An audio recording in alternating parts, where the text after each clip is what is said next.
Hello guys, welcome back to Max Automotive. Today we have the 2025 Dodge Durango Plus with us. So we will be going to review this car today and let's see how this bad beast look like. If we talk about how the car looks like from outside, so if you come to the front, here we have the indicators. There are the LED headlamps. Even the hood is massive.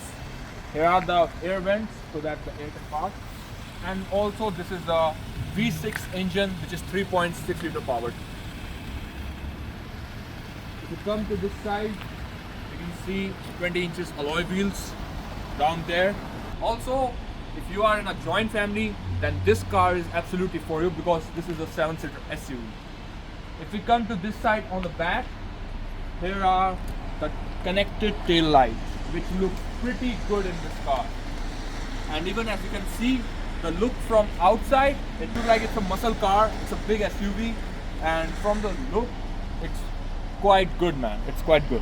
Also, if we talk about the mileage and the tank capacity of this car, so this car carries 93 liters of tank capacity.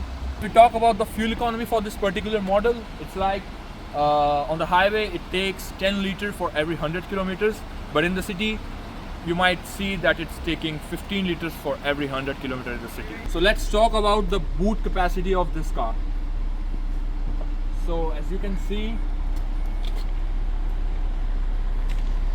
if we go for this last row, as this is a 7-seater car, if we go for the last row, you can see it's pretty decent. You can still have 4 or 5 suitcases easily. Not big, small suitcases for sure. But for sure, if you roll down the seats, then you can for sure have enough capacity. Like it's like now 2000 liters of boot space you are having now after folding the third row seats.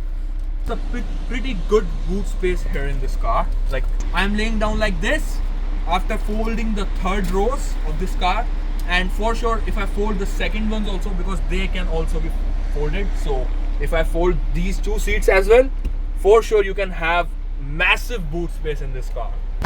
Okay, so let's talk about how the car looks from inside. So here we are in the Dodge Durango GT Plus. As you can see, here are the cruise controls, all volume up down button, everything. Here we have the gear shifters as well. Yeah, they are working. And this is the semi-digital instrument cluster. Let's start the car, just a second. Okay, here we have the branding of Durango. So here we have the 12.9 inches infotainment system. It has all the necessary things needed for this car. And this is a totally automatic car. Let's put it in the reverse and let's show you how the reverse camera looks like. So it looks like this. This is the reverse camera. As you can see, it's pretty good. It's like so clear.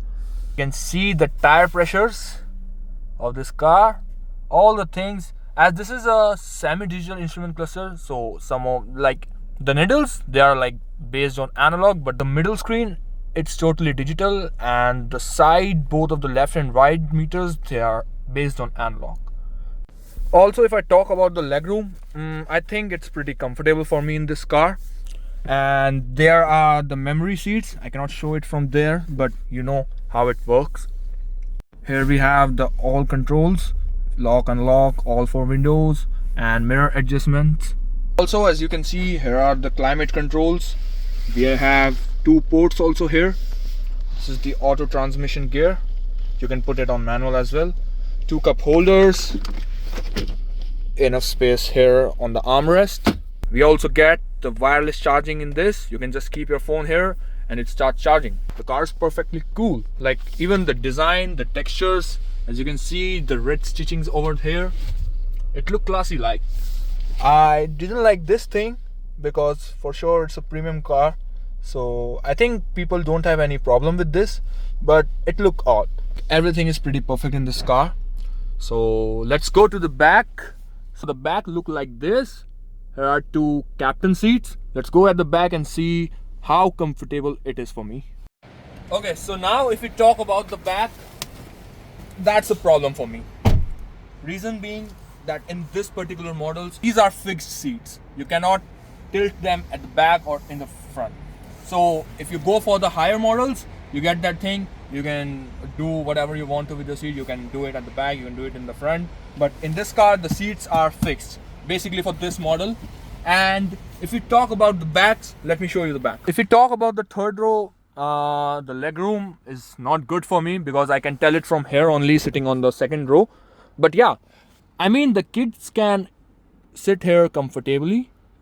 And if we talk here we have the AC vents, the lights, another AC vent, and here we have another AC vent. So we have 4 AC vents here, and here is the control for these AC vents. As you can see, this is for basically for the second row and the third row. And also we have the normal sunroof in this car. Okay, so let's listen the sound of this car and let me show you how this bad beast sounds like.